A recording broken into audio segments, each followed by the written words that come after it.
Queridos irmãos, que o Espírito do nosso Deus esteja sobre todos, que a paz do Senhor também esteja no vosso coração, na vossa mente e na vossa alma. Nós queremos rapidamente pensar um pouquinho sobre as palavras do Santo Evangelho que foram lidas nesta noite. Nós temos diante de nós um homem comum, um pecador, João Batista, mas que Jesus, enquanto esteve aqui na terra, ele deu um grande testemunho sobre João. Ele disse: entre nascidos de mulher não há um homem maior do que ele, para mostrar a importância de João Batista naquela situação. Um homem pecador, um homem simples, mas um homem usado por Deus, um homem chamado por Deus para uma finalidade muito especial: preparar o caminho do Senhor. E aí nós temos que nos perguntar, será que Jesus precisa que alguém prepare o seu caminho? O que de fato é isso? Preparar o caminho do Senhor. Mas algumas coisas nos fazem pensar sobre João. Vejam que ele tinha uma única mensagem e anunciava essa mensagem. Inclusive, João Batista é considerado o Elias do Antigo Testamento que veio nesse momento, porque ele se vestia muito de forma simples como Elias. Ele também anunciava a mesma mensagem: arrependei-vos, arrependimento. Eu sei que quando se fala em João Batista, muitos talvez vão achar que não é tão importante, mas ele até diz: voz do que clama no deserto, preparai o caminho do Senhor, endireitai as suas veredas. Que grande importância isso para o ser humano: preparar o caminho, anunciar a chegada do Salvador. E ele veio unicamente para essa finalidade. Tanto é que logo depois dele cumprir a sua missão, ele foi decapitado. Ele foi preso porque pregava e pedia para que Herodes e sua cunhada, que era na verdade cunhada, mas que vivia com Herodes em adultério, por anunciar isso, e por pedir arrependimento, ele foi preso. E por anunciar arrependimento, teve a sua cabeça cortada. Mas ele cumpriu a sua missão. Ele veio, preparou o caminho de Jesus e depois deixou este mundo. Nós temos aqui que pensar um pouquinho na pessoa do pregador. Na pessoa do pregador. Quando vocês em assembleia me enviaram um chamado, eu enviaria o chamado a qualquer outro pastor. Na carta tem várias recomendações, e uma delas é aquela: pregue a palavra, insta, quer seja oportuno, quer não. Vocês estão dando autorização para que o pastor de vocês pregue a palavra. Seja oportuno ou não seja, ele diz pregue, porque o importante é que pregue a palavra, e o resto, deixa Deus fazer, deixa Deus agir. Mas vamos pensar um pouquinho mais amplo disso, vamos pensar em cada um de vocês. Pensem quando vocês forem conversar com uma pessoa, com um amigo, com um irmão, com um colega de trabalho, e ele te apresenta situações de pecado. O que você faz? De que forma você trata a situação da vida de pecado dele? Você diz: isso não é comigo? Você fala assim: não quero nem saber disso aqui, não vou nem falar nada, vou ficar quieto, para não me incomodar. Então, em nenhum momento você abre a boca para advertir a pessoa, para pregar arrependimento. É interessante nós pensarmos que uma tribo indígena eles usam um termo bem interessante para dizer o que é um arrependimento.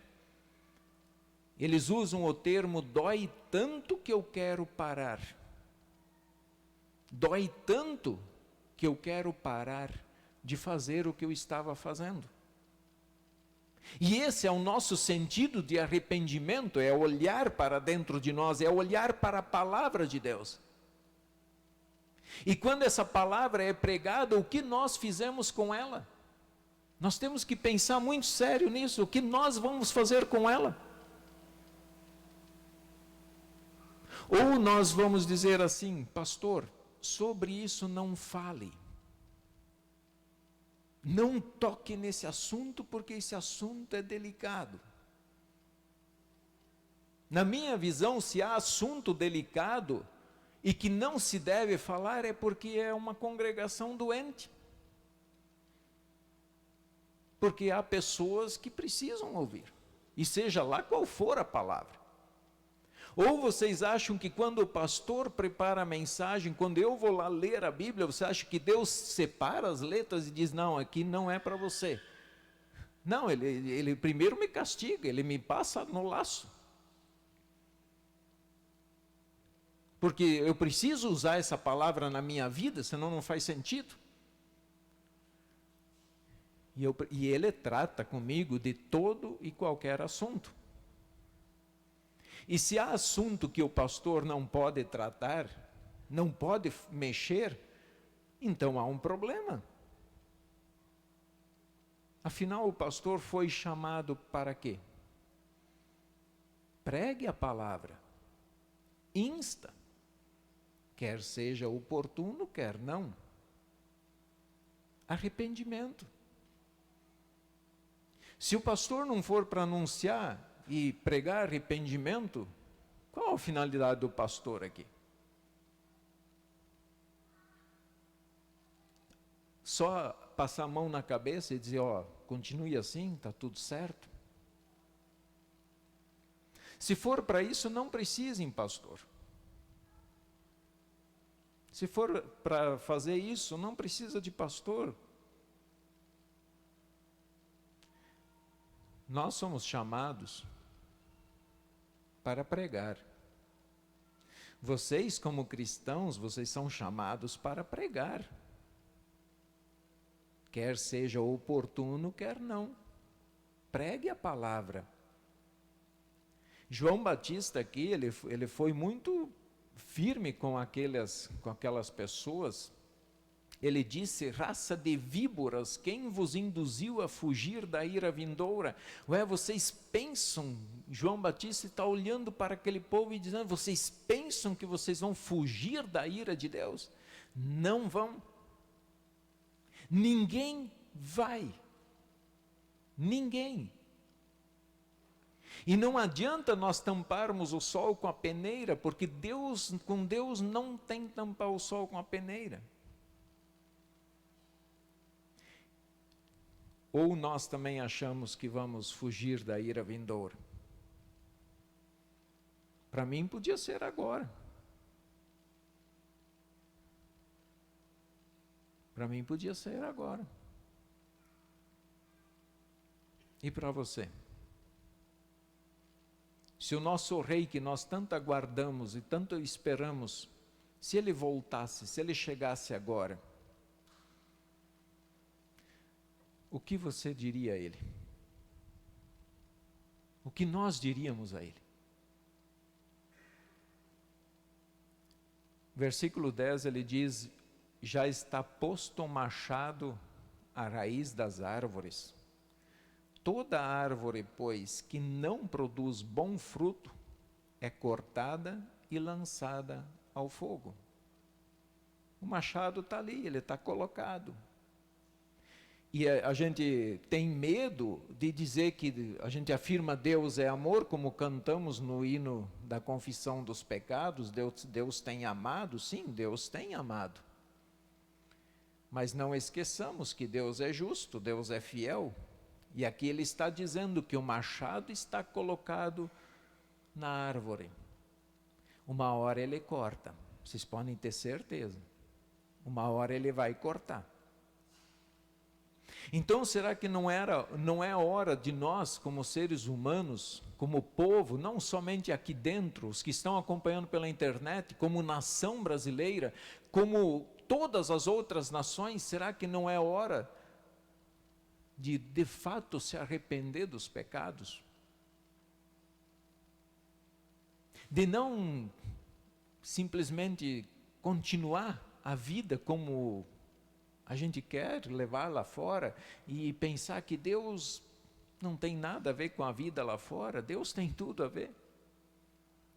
Produzir, pois, frutos dignos de arrependimento, diz João Batista. Mas diante de tudo, irmãos, aquele que se arrepende, aquele que busca, aquele que clama ao Senhor, Jesus Cristo foi dado naquele dia. João Batista preparou o caminho de Jesus. E João Batista, ele sabia que a obra dele havia terminado. Mas ele sabia que o Salvador havia chegado. Ele teve a alegria de batizar esse Salvador. E nós hoje conhecemos a obra desse Salvador. Sabemos o que ele fez, sabemos do seu poder, sabemos do seu sangue derramado. Ali nós temos perdão, ali nós temos vida. E quando nós somos perdoados por esse Deus de poder, ele é aquele Deus que criou lá no começo, mas que todo dia Ele cria, Ele continua criando dentro de nós um coração puro, um coração santo, um coração que de fato quer servir e amar esse Deus todos os dias.